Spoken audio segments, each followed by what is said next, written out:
குழந்தை வன்கொடுமை. பொம்மை மற்றும் பானை செய்வதற்கு களிமண் பதமாக இருக்க வேண்டும். அப்போதுதான் அதை சரியாக செய்ய முடியும். அதுபோல சிற்பி பாறையின் சிற்பத்தை செதுக்கும்போது அதன் அழகு எவ்வாறு இருக்கும் என்பதே அந்த சிற்பியின் கையில்தான் இருக்கும்.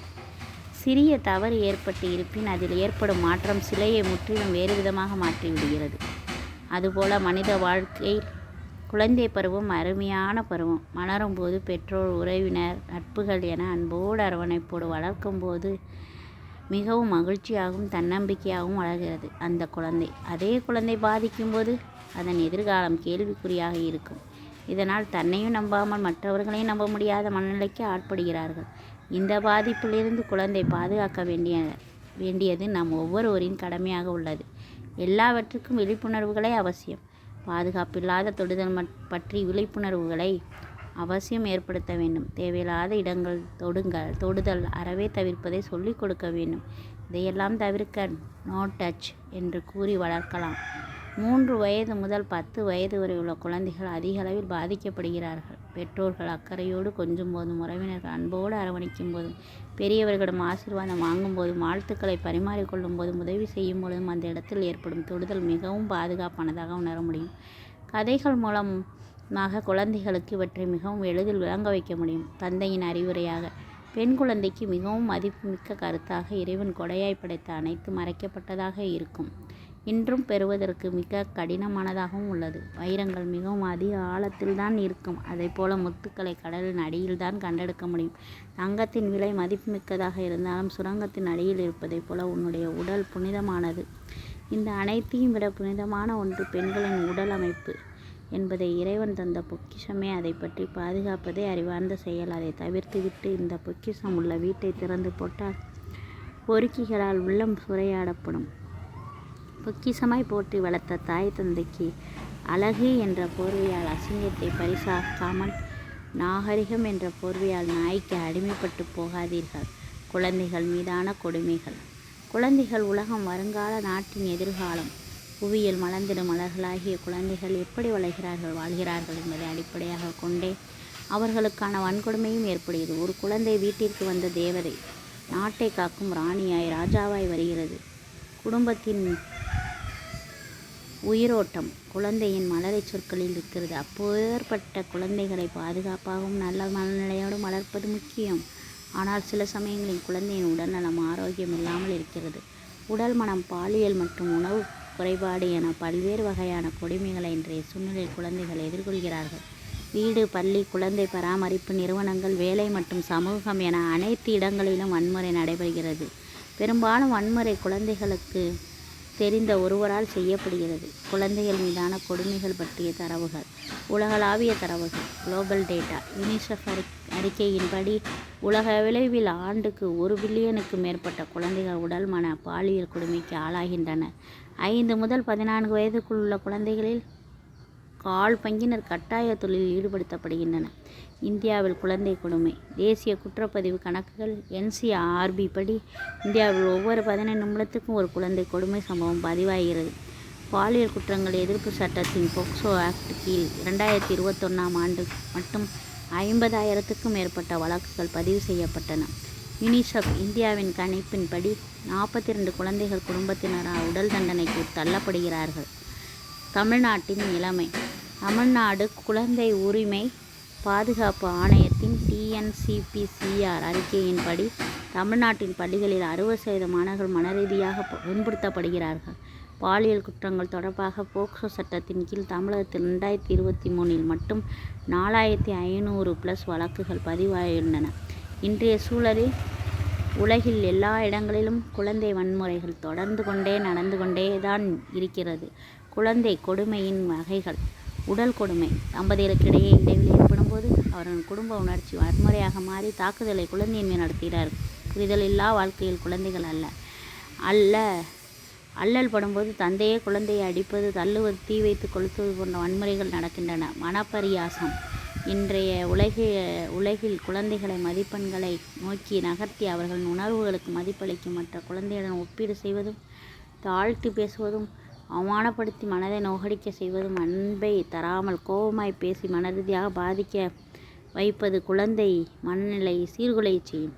பாலியல் கொடுமை. நாள்தோறும் கடந்து செல்லும் பல நிகழ்வுகளின் குழந்தைகள் வெளியே சொல்ல முடியாத அளவிற்கு பாலியல் கொடுமை இன்றளவில் நடக்கின்றன.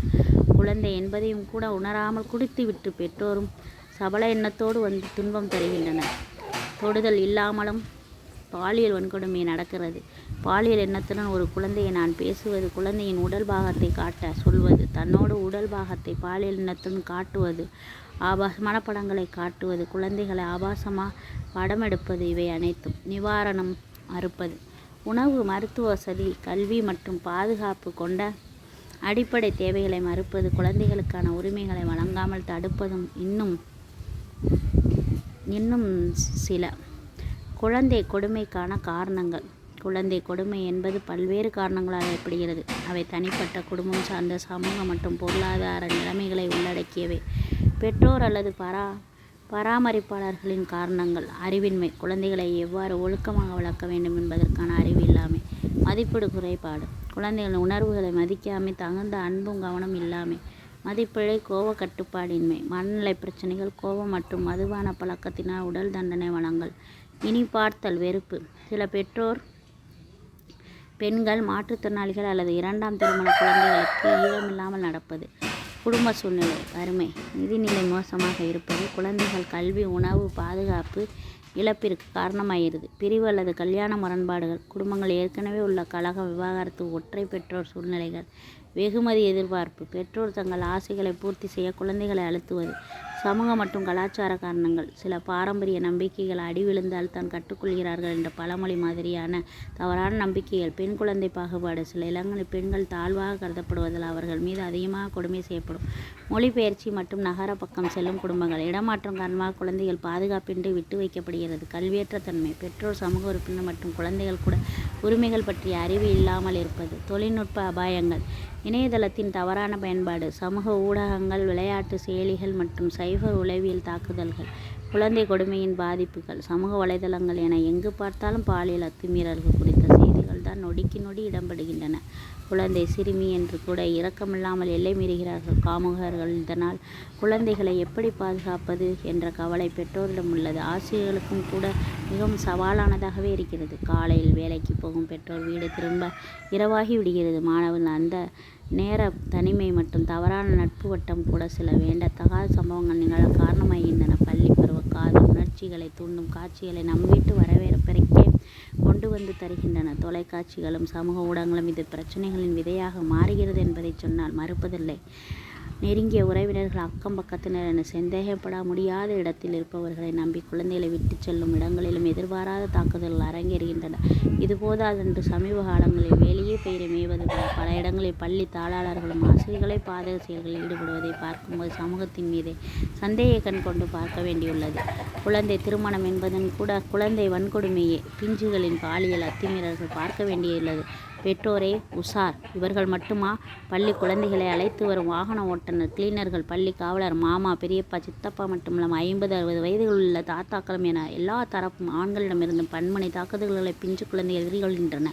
தனி மனித ஒழுக்கம் தவறும்போது தவறுகள் தொடர்ந்து நடந்து கொண்டு தான் இருக்கின்றன. எச்சரிக்கை எச்சரிக்கை என்று சொன்ன விஷயங்கள் குறித்து அபாயமணி அடிப்பதற்குள் சில நேரங்கள் நிலைமை கைமீறி விடுகிறது. அறியாமை, உடனடியாக எதிர்த்து நிற்கும் பலமின்மை, அச்ச உணர்வு இவற்றில் தான் தடுமாறுகிறார்கள். குழந்தை கொடுமை ஒரு குழந்தையின் உடல், மன, சமூக மற்றும் வாழ்நிலை முன்னேற்றத்தை தீவிரமாக பாதிக்கிறது. அதனால் அதை தடுப்பது மனிதநேய கடமையாக, சமூக பொறுப்பாக கருத வேண்டும். உடல்நல பாதிப்புகள். உடல் புண்கள், எலும்பு முறிவு போன்ற பாதிப்புகள், வளர்ச்சியில் தாமதம், ஹைட், வெயிட் போன்ற வளர்ச்சி குறைபாடு, நீண்ட காலமான உடல்நல பிரச்சனைகள், உதாரணம் தொண்டை, தலைவில், வயிற்று வலி போன்ற நிலையான கோளாறுகள். மனநல பாதிப்புகள், மனச்சோர்வு, டிப்ரெஷன், கவலை கோளாறு, தன்னம்பிக்கை குறைவு மற்றும் நம்பிக்கை இழப்பு, தற்கொலை எண்ணங்கள் மற்றும் முயற்சிகள், PTSD, post dramatic stress disorder போன்ற ஆழ்ந்த மன அழுத்தம். சமூக உறவுகள் பாதிப்பு, மற்றவர்களை நம்புவதில் சிரமம், தனிமை பிரச்சனை மற்றும் சமூக ஒருங்கிணைப்பு குறைபாடு, எதிர்காலத்தில் குடும்ப வாழ்க்கை மற்றும் உறவுகள் சிக்கல். கல்வி மற்றும் தொழில் பாதிப்புகள், பள்ளியில் குறைந்த செயல்திறன் மற்றும் கல்வி கைவிடுதல், எதிர்காலத்தில் தொழில் வாழ்க்கையில் குறைந்த வெற்றி வாய்ப்பு. நடைமுறை பழக்கங்களில் பாதிப்பு, மதுபானம், போதைப்பொருள் பழக்கம் போன்ற தீங்கு விளைவிக்கும் பழக்கங்களை ஏற்படுத்தும் ஆபத்து, குற்ற செயல்கள் செய்யும் வாய்ப்பு அதிகரிக்கும். அதாவது சிலர் குற்றவாளிகளாக மாறலாம். குழந்தை கொடுமையை தடுக்கும் வழிகள். குழந்தை கொடுமையை முற்றிலும் இல்லாவிட்டாலும் பெற்றோர் மற்றும் அரசு மற்றும் சமூகம் ஒருங்கிணைந்து செயல்பட வேண்டும். குழந்தைகள் பாதுகாப்பான சூழ்நிலை வளர அனைவரும் இணைந்து செயல்படுவது அவசியம். கல்வி மற்றும் விழிப்புணர்வு. பெற்றோர், ஆசிரியர் மற்றும் சமூக உறுப்பினர் குழந்தை உரிமைகள் மற்றும் பாதுகாப்பு சட்டங்கள் பற்றி விழிப்புணர்வு ஏற்படுத்துதல். பள்ளிகளில் குட் டச், பேட் டச், நல்ல தொடுதல், கெட்ட தொடுதல் பற்றி கல்வி. குழந்தைகளுக்கு பாதுகாப்பு ஹெல்ப்லைன் எண்கள் 1098 பற்றிய தகவல் வழங்குதல். குழந்தைகள் பாதுகாப்பு சட்டங்களை செயல்படுதல். POCSO act, protection of the children from sexual offences act 2012, child labour prohibition and regulation act 1986, juvenile justice act 2015. POCSO என்ன செய்யும்? பாலியல் வல்லுறவு, பாலியல் ரீதியான தொந்தரவு செய்வது, ஆபாச படம் எடுப்பது உள்ளிட்ட இந்த குற்றங்களின் கீழ் வகைப்படுத்தப்பட்டன. இந்தியாவின் 18 வயதிற்கு கீழ் உள்ள சிறுவனர் சிறுமி பாலியல் தொடர்பான பிரச்சனைகள் மற்றவர்கள் மீது எதிர்கொண்டாலோ அல்லது மனரீதியான உடல் ரீதியான பாதிக்கப்பட்டாலோ இந்த சட்டம் பாதுகாப்பு அளிக்கும். பாலியல் செயல்களுக்கான சிறாரை கடத்தும் நபர்கள் மீது இந்த சட்டம் பாயும். குற்றம் நிரூபிக்கப்பட்டால் குற்றத்தின் தன்மைக்கேற்ப அதிகபட்ச ஆயுள் தண்டனை, சிறை தண்டனை என வழங்க இச்சட்டத்தின் வழிவகை செய்யப்பட்டுள்ளது. இத்தகைய குற்றங்கள் நடப்பது தெரிந்தும் அது பற்றி புகார் தெரிவிக்காமல் மறைத்தால் கூட அந்த செயலுக்கு 6 மாத சிறை தண்டனை அல்லது சிறை தண்டனை அபராதம் விதிக்கப்படலாம். பாலியல் தொந்தரவு மற்றும் பாலியல் உள்ளுறவு புகார் காவல்துறையிடம் அளிக்கப்பட்டவுடனே சம்பந்தப்பட்ட சிறாரின் அடையாளத்தை பாதுகாக்க வேண்டிய பொறுப்பு அந்த புகாரை விசாரிக்கும் அதிகாரியுடையதாகிறது. பாதிக்கப்பட்ட குழந்தைக்கு மருத்துவ உதவி கிடைப்பதை அந்த காவல் அதிகாரி உறுதிப்படுத்த வேண்டும். அவசியம் இழந்தால் புகார் கிடைக்கப்பெற்ற 24 மணி நேரத்துக்குள்ளாக அது குறித்து குழந்தைகள் நல குழுவின் கவனத்துக்கு காவல்துறை கொண்டு செல்ல வேண்டும். பாலியல் தொந்தரவு, பாலியல் வல்லுறவு ஆளாகும் சிறார் தொடர்பான புகாரை பாதிக்கப்பட்ட அந்த நபரோ, அவருடைய பெற்றோரோ, மருத்துவரோ, உறவினரோ, நண்பரோ, அவர் படிக்கும் பள்ளியோ, அதன் ஊழியர்களோ யார் வேண்டுமானாலும் 1098 என்ற எண்ணில் தெரிவிக்கலாம். புகார்களை இந்திய தேசிய ஆணையமும் புகார் பதிவாகும் மாநிலத்தின் சிறார் பாதுகாப்பு ஆணையமும் இணைந்து கண்காணிக்க போக்சோ சட்டத்தின் 4(1) என்ற பிரிவு வழிவகை செய்கிறது. உணவு காரணமாக பெற்றோரின் பகிர்வதற்கு பயந்து நட்புகளின் பகிர்வது அல்லது தவறுகளை மூடி மறைப்பதும் தொடர்ந்து நடக்கிறது. பகிர்ந்து கொள்ளும் நண்பர்கள் சரியானவர்களாக இல்லாவிட்டால் பிரச்சனைகளில் தீவிரம் அதிகரிக்கிறது என்றார். இந்த பிரச்சனைக்கு தீர்வுதான் என்ன?